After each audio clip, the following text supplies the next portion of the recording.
At ito na nga ang part 21 ng aming DIY house renovation. Yun. Uunahan ko na po kayo. Kung may improvement man dito, every part is konting-konti lang talaga. Unang-una, ano ba ang kayang gawin ng isang pamilya lang na gumagawa at isang beses sa isang linggo lang nila ginagawa yung bahay nila, 'di ba? Pero sabi ko nga, ang importante, may pagbabago, may nababago, may improvement. And this time, talagang plano na ni Henry Boy tapusin talaga ang tiles ng buong lababo. At talagang ang request ko sa kanya, i-tiles niya pati ilalim, mula ibaba, itaas, at gilid nitong lababo na to, dapat naka-tiles. Para malinis at hindi ka mangangamba na pamamahayan siya ng mga insekto at kung ano pa man dyan na pwedeng mamahay, di ba? Walang tataguan ng langgam, walang pagsisiksikan ng ipis, pati mga daga, di ba? Kumpletong sumama ang mga anak ko this time. Habang naggagawa si Henry Boy, ayan, nag-aalaga ko ng apo. Apo ko yan sa pamangkin. Pinakiiwan sa amin, pero kinuha din naman agad. Kaya nakatulong din naman ako kay Henry Boy. At alam nyo ba,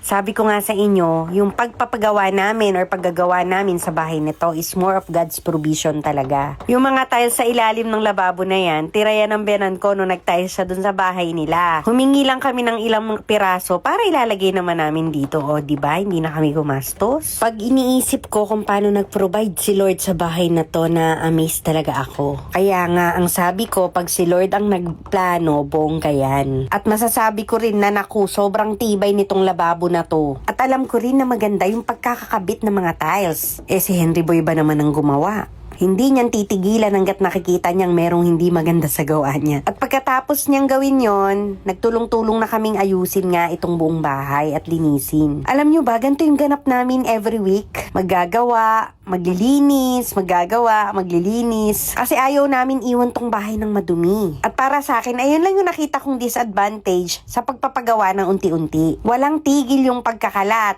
Unlike nung dire-diretso yung gawa, minsan ang kalat, minsan ang pag-aayos, diba? Pero naisip ko rin na okay lang naman para sa amin. Sabi ko nga, nagsilbing bonding moment namin itong mag-iina. At yung mga anak ko, I'm so grateful na sobrang bilis din magkikilos na mga yan mana sa akin. At nakikita ko rin na kahit mga dalaga pa sila, mahilig din sila sa bahay. Mahilig mag-ayos, mahilig magluto. Ayun din naman kasi yung nakita nila sa akin. Pero alam nyo ba, every week na nandito kami at nakikita namin yung mga konting-konting changes, na-amaze pa rin kami. Alam mo yung wala sa plano mo, pero iba pag si Lord ang nagplano. Maaring hindi kasing ganda ng mga bahay, ng magagandang bahay yung bahay namin. Pero itong bahay na to, produkto to ng panalangin. Produkto ng pagkakaisa at pagmamahalan naming buong pamilya. Produkto ng pagtitiwala namin na may gagawin si Lord. Follow for part 22. God bless!